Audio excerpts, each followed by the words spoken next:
Business Breakfast with Graham Liver. BBC Radio Lancashire.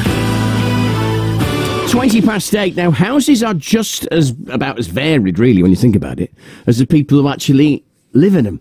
But the truth is that the newer your house is, and it's true this, the more likely is it's going to be exactly the same as your next door neighbours. In fact, exactly the same as most of the street, and actually most of the estate where you live.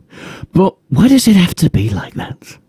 It's a question that the Blackburn-born fashion designer Wayne Hemingway considered when he embarked on his latest project. It's an estate of new homes in the Fenniscles area of his hometown. And our reporter, Paul O'Gorman, is there for us this morning. Good morning, Paul.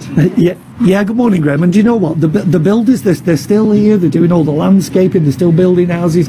In fact, the lads are just there's step ladders outside and they're shouting along. And I've told them not to use builders' language whilst we're on the radio. But the truth is, this is a building site, but is it unlike any other I've seen? I'd say it is, really, because the developer that Wayne Hemingway and his wife Geraldine have been working with is a small local one, Kingswood Homes, and they've built this estate. Now, there's 62 homes planned for here, but of the 62, there will be 41 different designs, so they're all different. Now, let's just wander into this one, which is now finished, and Wayne is here to... Morning. I'm saying you're here to sort of unveil them, but you're here all the time anyway. Yeah, we're up regularly. Geraldine more than me. I mean, when you work on a project like this, and especially when it's in the town that you grew up in and you love, you want it to be not that we want all our projects to be great, but there's an extra special bit of love gone into this one from not just Geraldine and me, but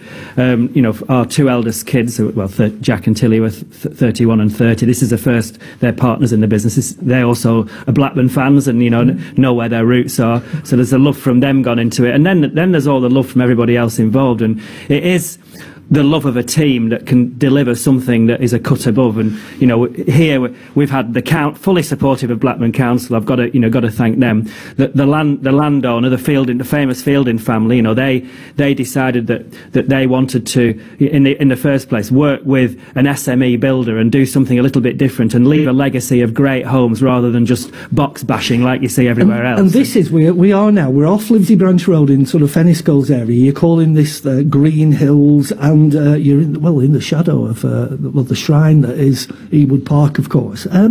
Tell us about these houses, though. How are they different? Describe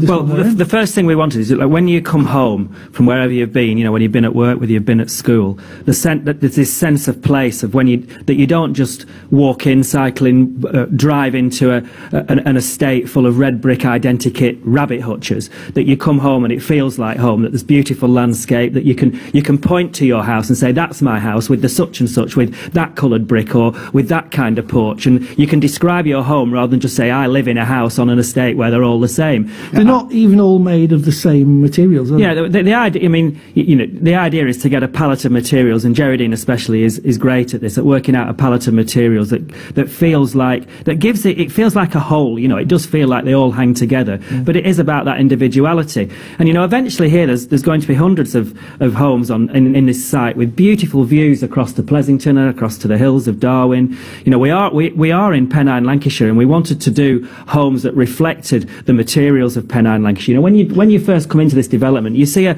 Lancashire stone wall, not some rubbishy wooden fence. Right. It's just it's that kind of detail. I tell you what, though, I mean, we know your passion, but let's ask a man who's had to put it together, because Paul Jones, you're from Kingswood Homes, the developer. What's it like working with a guy like this? Because I imagine as a house builder, you build one, then you build the rest all the same, don't you? Yeah, if only it was that simple. I think working with Wayne has been an eye-opener. It's taken an awful lot of organisation and a lot of team effort from Kingswood side, but it's been fantastic, and the results speak for themselves. The site looks amazing, and you've just won an award, have you? We have, yeah. We won the best development in the Northwest for over 100 units last night with the Insider Property Award. So that was a really good day. But all right then, okay, devil's advocate. For somebody now, and there's thousands of people listening who are in this category, whose house is exactly the same as next door, what's wrong with it? Well, what's wrong with it is, because bear in mind we've paid a lot of money for these houses. What's wrong with it? It's not the people who've bought it's fault.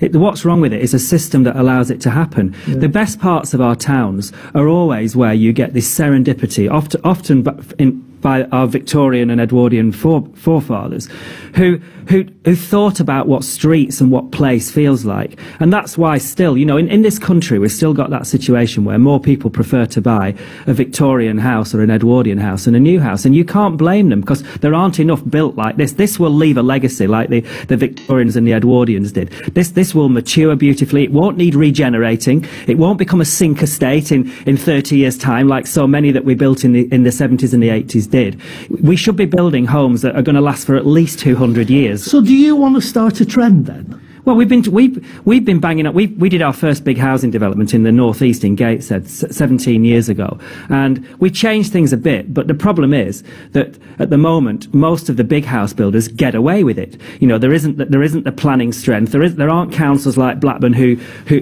care. There aren't enough SMEs out there like Paul and Kingswood who are given a chance. But can you do that, Paul? If another Wayne Hemingway, there isn't one, comes to you tomorrow and says, "Oh, I want to build them all different," that's a nightmare for folk like you, isn't it? It isn't. It isn't. The point that Wayne and the team kind of made was that good design doesn't have to be expensive, and that's a really good point, because it doesn't. Good design can be of its time. It doesn't necessarily have to be a box with a bay window stuck on the front or a. And kind of mean good design comes from rolling your sleeves up, a bit of elbow grease, and a team that wants to leave a legacy and cares about Britain and doesn't just care about money.